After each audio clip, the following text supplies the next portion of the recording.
Hello everybody and welcome to another video. Got two big different topics I want to talk to you about today that are both related to the new patch and information about the patch that's coming after the one we saw go live today, October 15th. So if you're out of the loop guys, Halloween is now live. It went live just a couple of hours ago and there's a lot of stuff to do. Last year Halloween was portioned out into different acts that were rolled out as the month went along. Pretty much everything is here from the start this year except for the final appearance of Mad King Thorn, including a bunch of new story stuff, which I'm going to go over first, and then I want to talk about what they're doing next patch, because there's been a lot of weird stuff there. So if you log in the game, the first thing you're going to notice is you've got a bunch of mails. Two of them are suggesting that you should go participate in World vs. World and structured PvP. Interestingly, they do the structured PvP for level 20 players and the World vs. World one for level 15 players, but whatever, I get the impression that these messages are going to come for every new character you create, so it's a nice subtle way for ArenaNet to keep saying, hey, go try this stuff out, and they actually give you boosters. Like a World vs. World booster is way more useful than a Glory booster for SPVP, but they give you boosters to make those new players at least consider that those are options for the game. Also, you have a third mail, which comes from Magister Tassie of the Dermond Pride, that was the big character involved in Halloween last year, and once again, she has some quests for you. There's a little bit less to do this year, as far as I can see, but it's pretty interesting. Anyway, that mail reads, I am writing to any and all adventurers who can relocate to the Nalani Academy ruins at once. I've tracked down a mysterious and dangerous artifact dating back to King Oswald Thorn's reign. So far, this object has claimed the life of one reckless Char soldier, and I've barely got it into proper containment. Meet me inside the Nalani Academy ruins nearby the Black Citadel as soon as is feasibly possible. Nalani Academy ruins was the site of a mission in the first game that you could always see on the map of the Black Citadel, but it was one of those areas you weren't actually allowed to go to. Some of you might have recognized that in the Black Citadel is this huge sort of sectioned off area where you can see Char fighting the ghosts of Ascalon, but you're not supposed to be able to get down to them. Now you can get down to them by breaking out the maps, which is something I did rather recently, and you can wander around, but now this is an actual official area of the game that you can play in, and you get to go through an instance. You can play solo or you can play with other people, where Magister Tassie is waiting for you inside. It's not perfectly mapped out to what the area looked like in Guild Wars 1, but it was a nice little blast back anyway. The dungeon itself, it's not very long, but I found it quite fun. I just went through it on my own. It's really ambient in there. You know, you're walking forward and one of the gates ominously opens, but then the next one doesn't, and you've got to climb around, and there's, you know, loads of spiders and things scuttling around. And then eventually you see that all these insects that are hanging around in there slowly turn to candy cane and Halloween type insects, and it's all really weird. And you find Magister Tassie in there with this box that killed a Char. We don't know who that Char was. I don't know whether it was a significant character in the story, but something interesting as well about the Char in that area is where you start this mission actually happens to be right next to the location of the one NPC in the game who tells us about the gargoyles. The gargoyles being a race that mysteriously disappeared off the face of the planet and now only return during the Halloween patches. And we don't have an answer for that mystery, but ArenaNet specifically put a new instance right next to that NPC, which I find quite suspect, but so far from what I've seen of the story, that is not explored just yet. You see, the way that they've done it is you get one like introductory mission, and then once you complete the meta event, you gain access to the final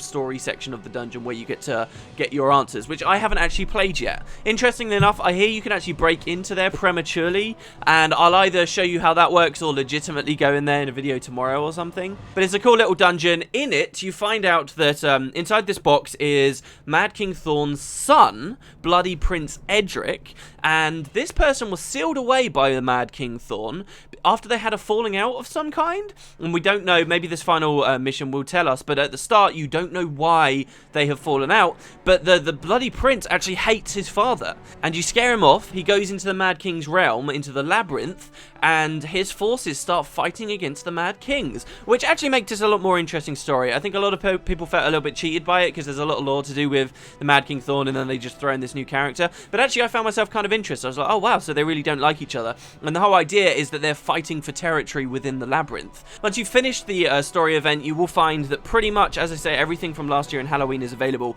So there are randomly spawning doors all around the Crichton areas, and some of these doors now you can go inside immediately, which will take you to the Mad King's realm, and within the realm you can explore the Mad King's clock tower, which has updated rewards. You can go into the labyrinth, which again is also updated to include all this new content to do with the Bloody Prince, and that means that there are 3 new legendary enemies within that area, which I suppose games obviously drop champion boxes, and there are achievements to kill those enemies. They seem pretty interesting.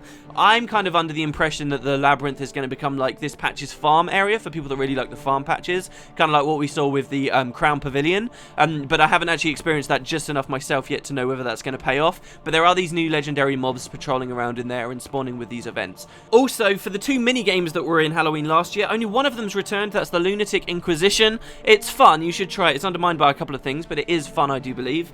The other one is still there on the map, but there's no way to get into it, so I guess ArenaNet just decided that it wasn't going to be a part of the patch, unless maybe there's some other obscure means of getting into that area that I just haven't seen yet. Like, for example, we have that activity NPC in Lion's Arch. Maybe one day it'll rotate and that will be the activity. I think that'd be a really cool way to do it. But yeah, pretty much all of the Halloween stuff is back. Lion's Arch has almost wholesale been just redecorated as it was before, and that means that the cool lion statue that we saw with like all the water spitting in this story about how it was made by all the races coming together in Lion's Arch, that is now back. In terms of rewards, there's quite a few things going on. They've rebalanced Candy Cane, so it's not just flushing through the economy anymore. If you complete the meta event, you will get access to a candy corn node in your home instance, which is always helpful. There's a new mini that you can get. There's loads of new stuff in the Black Lion store, which you can get through your ticket scraps. I do not believe these are returning, like Ghastly Grinning Shield and the Chain Greatsword. So anyone still holding on to those should be worth quite a lot of money at this point. And lastly, there are also some new finishers, and in fact achievements associated with those finishers,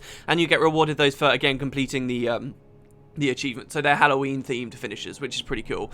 Also, in addition to Halloween stuff, other stuff has gone into the game, which I will very briefly go over. The new World vs. World season has now begun, and interestingly, this means that it comes with its own living story category. Very cool. Anyone that remotely World vs. World knows that the achievements in World vs. World are just ridiculously inflated and pretty much a non-element of the gameplay, because some of them are just so impossible to get. What is it, like 20,000 defenses of Stone Mist Castle or something? It was 200,000 defenses of Stone Mist Castle. Some of them just basically don't exist. They're that hard. I like the idea of hard achievements, but there is nothing sort of smaller and more feasible for World vs. Worlders to go for in terms of achievements, and now this World vs. World season has given that to those players. You can see that there's loads of new achievements there for people to go for, and of course all the other excitement that comes from the fact we actually have a season going on. And aside from that too, there's been loads of quality of life stuff. Notable stuff for me, they've pretty much fixed tab targeting like across the board. So if you're in PvE, it's going to target legendary mobs, and then it will target champions for you, and then it will start cycling through regular enemies. And then for stuff like PvP, all the little minions that are wandering around all of the time, you know, you're fighting a Spirit Ranger and you know you can kill him, but you only have like a lot of really high damage single target stuff, and you just cannot target the right guy. Now it will just skip straight through all of his spirits and his pet and all just the rubbish, the petting zoo stuff. It will just go straight onto the person you want, and then you know you can target them. That does not apply to Mesmer clones though, so that element of being a Mesmer with your clones around is still in play. What I find interesting though is whether that applies just to clones or phantasms as well. I'm guessing it is just clones, so it will skip through the phantasms, which again in a small way does make it easier to fight Mesmers for it, which is cool. Another quality of life thing that I'm really looking forward to, that is just weird, like it feels like it was an oversight from them when they launched the game, and then they were like, oh no, it's intentional, sort of half, in a weird way. Stun breaks, you can now stun break in the middle of a launch. That just feels like something that just always should have been there, but no, because a launch is classified as a separate thing. You could pop a stun break half while you're flying through the air and it would do nothing, it would just be a big waste of a skill. That's now been changed. Also, again, on the PvE side, the health of a lot of minions in the game has been dramatically increased. I don't know whether it's going to be enough to really make them viable, because enemies that hit hard will still hit hard, and I don't think I would be playing a Minion Master Necro, for example, in dungeons just because of this change. I still think that they're going to die, and in any massive Zerg combat, they're still going to die. But it makes them a little bit more useful, and you can't complain about that. As well, for Elementalists, you know Scepter 1 on Air Attunement, the long channel ability, how annoying it is. If the enemy dies, you have to actually, like, press the button to unequip your weapon, and then re-equip if you want to, like, cancel cast it and change the target. Now that will just do it automatically, so channeled skills will now automatically retarget for you, which is great, and that's going to affect other classes too. And lastly, there were a million changes to the professions themselves and skill balances. I will talk about Elementalist particular stuff in another video and maybe gloss over some of the more interesting stuff too, but I want to do a build video in maybe a day or two where we talk about that stuff then. Okay, so that's the Halloween stuff and what's come with this patch.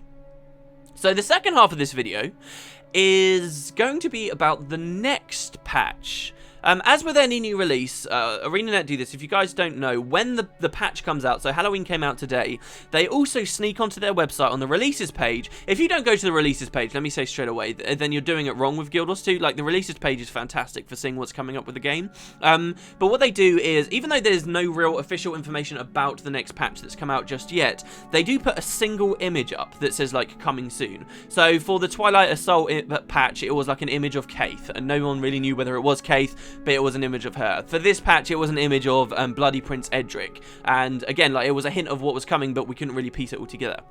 That image is now on the website right now for the next patch, and it looks like this.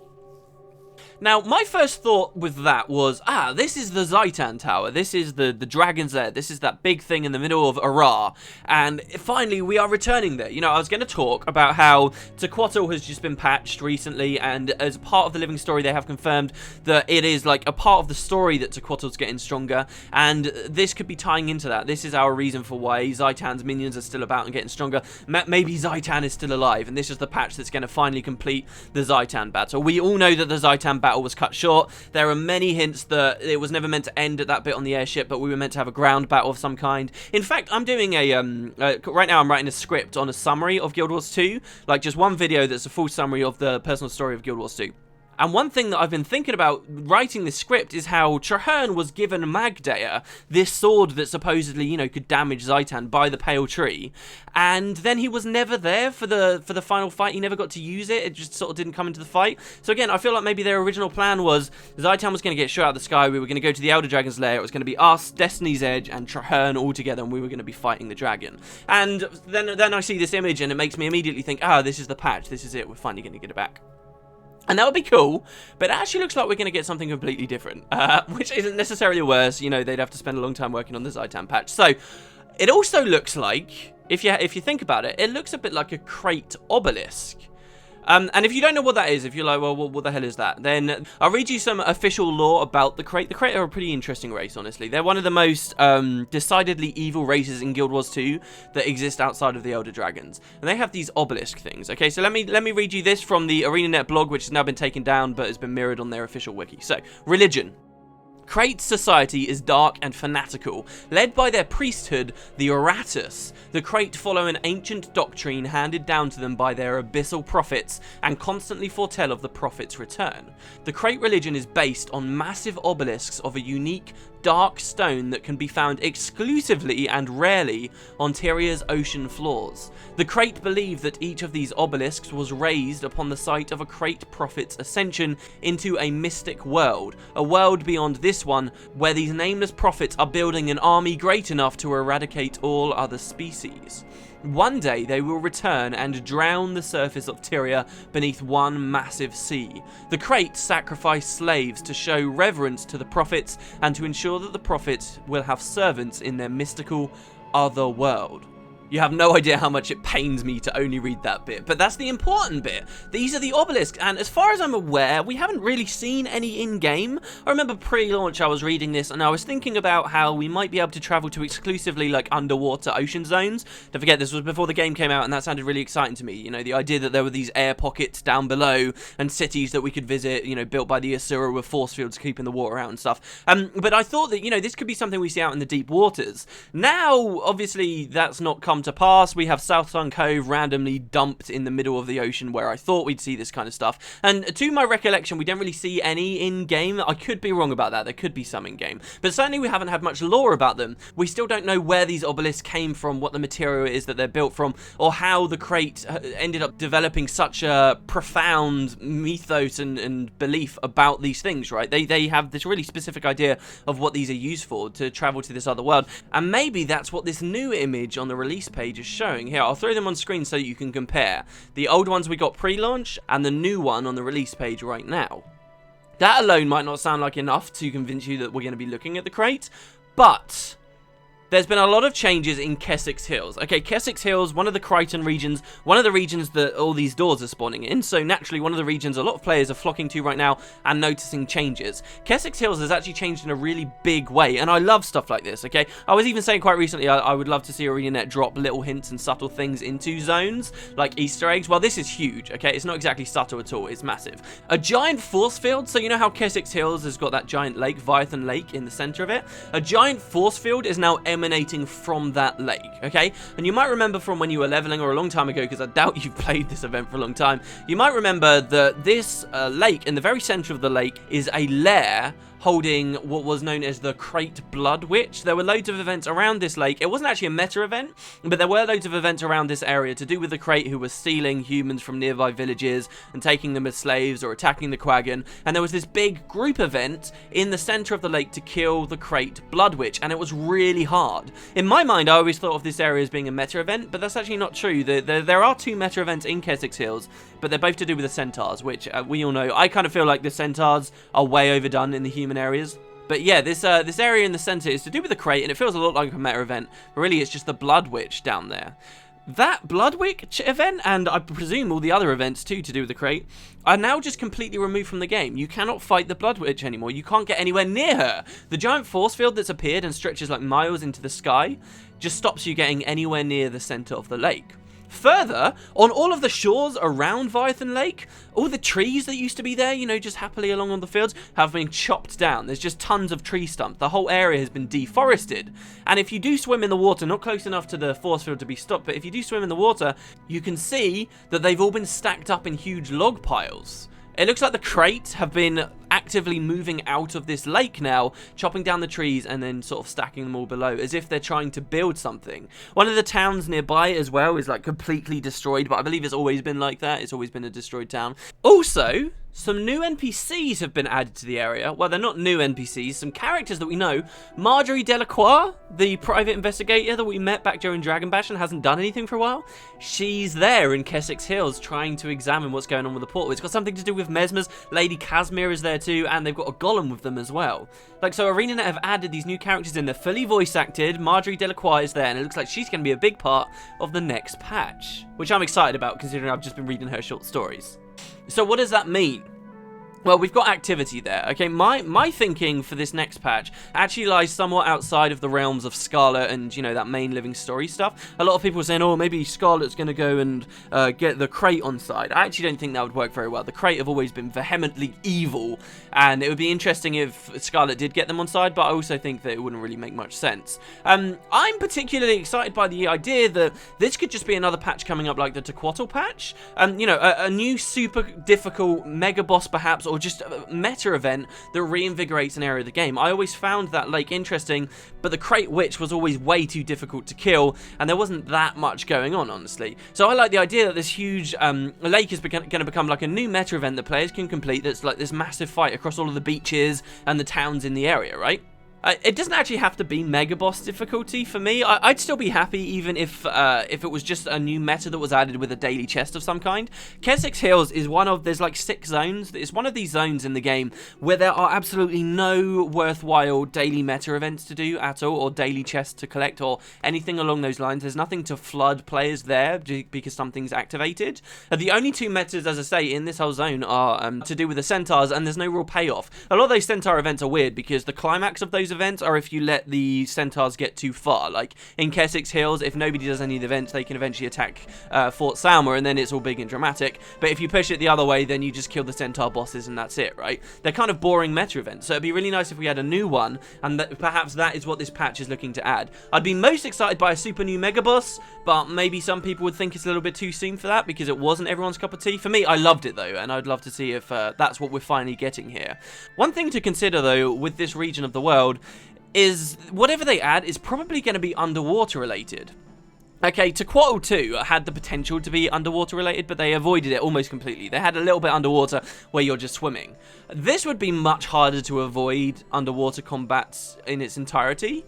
For me personally, I'd actually be kind of excited to see them, you know, a year after launch with lots of understanding of the game. They haven't really looked at underwater combat for a while. Let's see what they can do, you know. I'd be kind of excited to see how ArenaNet can make the underwater stuff fun, because I do think all of the pieces are really in place for underwater combat. It just needs a lot of tweaking. There's no way that whatever they add would be an entirely underwater patch. Can you imagine that? Would go down like a sack of bricks. Nobody would enjoy that. You know, if the community hears, oh, there's going to be an underwater patch to do with the crate, a lot of people are just going to flip out, and there would be this instant stigma against it. So we'll see, but I think that there could be opportunity here for them to surprise us. And because of that, because of this idea that it's underwater, maybe, again, this is a reason why it wouldn't be a mega boss at all. Maybe this really is just the next chapter of the living story. Scarlet's going to have something to do with this crate Blood Witch, and we're going to get another, like, mini instance that we can play through. But honestly, like, I'm looking at these patches now, and the idea of redesigns to existing area to make them these badass fights with interesting rewards and reasons to go there, you know, once a week or something, that's way more exciting to me. This idea of, you know, spending a lot of time in Kessix Hills again, which I haven't for a long time, that's more exciting to me than this idea of, you know, something like what we saw with Twilight Arbor, honestly, where we just get like a new path. I don't know, it's weird, because you'd expect the new content to be more exciting, but no, I think I'd much rather a big new boss or interesting meta going on there in Kessix Hills. Anyway, guys, that's pretty much what's going on with the patch so far. There's a lot of stuff I feel like I haven't commented on in this video, so do keep an eye out. Tomorrow, I may do an update on my new thoughts on other stuff, talk more about what's exactly going on with Halloween, and as I say, also, I've got a build video I want to do now that the professions have changed, and I have that summary video of Guild Wars 2 in, like, the crayon style, which I want to put out soon enough this week as well. So thank you very much for watching, guys. Hope you have a wonderful time in Halloween, and I will see you next time.